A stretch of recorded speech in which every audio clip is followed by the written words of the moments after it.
बिस्मिल्लाहिर्रहमानिर्रहीम स्टूडेंट, आज हम एक बेसिक कंसेप्ट सप्लाई के हवाले से डिस्कस करेंगे कि what is difference between supply and stock. कि सप्लाई और स्टॉक के दरमियान क्या डिफरेंस है। हमने लॉ ऑफ सप्लाई को देखा था। अब सप्लाई जो है इसका ताल्लुक डेफिनेटली सप्लायर जो है, प्रोड्यूसर जो है, एक कीमत को देखकर, मार्केट के अंदर प्राइस को देखकर उसके मुताबिक सप्लाई करता है। ठीक है, तो तीन चीज़ें बड़ी इंपॉर्टेंट हैं सप्लाई के पॉइंट ऑफ व्यू से। एक तो ये है कि प्राइस,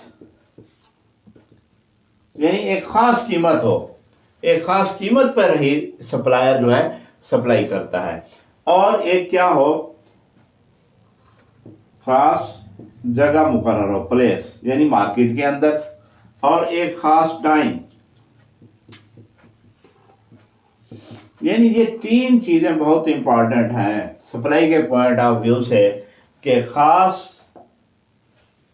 कीमत, खास जगह और खास वक्त। यानी एक खास वक्त पे ही और एक मार्केट के अंदर जाके एक खास कीमत पर सप्लायर रेडी होता है अपनी चीज को फरोख्त करने के लिए। यानी वो अपनी चीज मार्केट में ले आता है कि वो देखता है कि प्राइस इस वक्त मार्केट के अंदर क्या चल रही है। जबकि स्टॉक जो है, स्टॉक का ताल्लुक प्राइस से नहीं होता। ठीक है, अब एग्जांपल लेते हैं। मसलन किसी प्रोड्यूसर्स ने 1000 बैग, सपोज हम करते हैं कि 1000 बैग उसने चीनी के प्रोड्यूस किए हैं। अब वो हो सकता है कि इसमें से उसने 800 बैग मार्केट के अंदर फरोख्त किए हुए हों। ठीक है, अब 800 जो फरोख्त कर दिए हैं, 800 बैग, अब इसका ताल्लुक सप्लाई से है। यानी वो जो मार्केट के अंदर रेट चल रहा है, कीमत चल रही है, वो रजामंद हो गया है 800 बैग फरोख्त करने के लिए। और 200 बैग इसी में से उसने क्या कर दिए, अपने गोदाम के अंदर जखीरा कर लिया, स्टॉक कर लिया।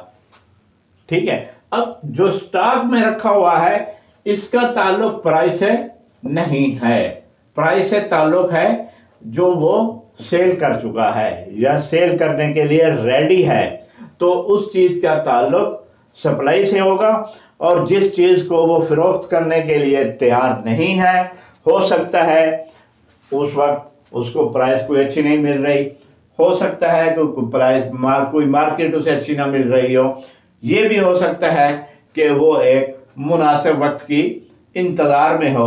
तो ये सारी चीज़ें जो हैं, ये हम इसको मद्देनज़र रखकर सप्लायर जो है अपनी चीज़ बेचने के लिए तैयार होता है। जिस चीज़ को वो नहीं बेचता अपने पास रिजर्व रख लेता है, उसको बाद में वो बेचता है, तो उसे हम कहते हैं स्टॉक। तो ये सप्लाई और स्टॉक के दरमियान जो मेन डिफरेंस है वो ये है कि स्टॉक का ताल्लुक प्राइस से नहीं होता, लेकिन सप्लाई जो है वो डिपेंड कर रही होती है प्राइस के ऊपर कि मार्केट के अंदर प्राइस क्या है।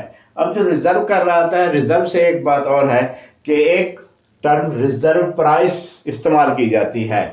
रिजर्व प्राइस क्या होती है कि रिजर्व प्राइस वो कीमत होती है, वो कम से कम कीमत है जिस पे सप्लायर अपनी चीज को सेल करने के लिए तैयार होता है।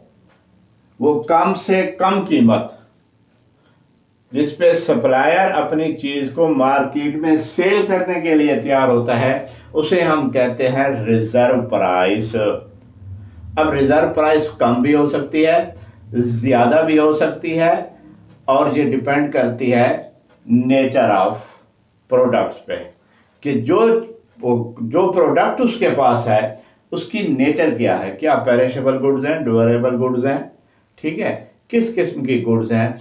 तो उसके मुताबिक फिर सप्लायर डिसाइड करता है कि इसको मैंने फौरी तौर पे बेचना है, या स्टॉक भी किया जा सकता है, या कितने अरसे तक रख सकता हूँ।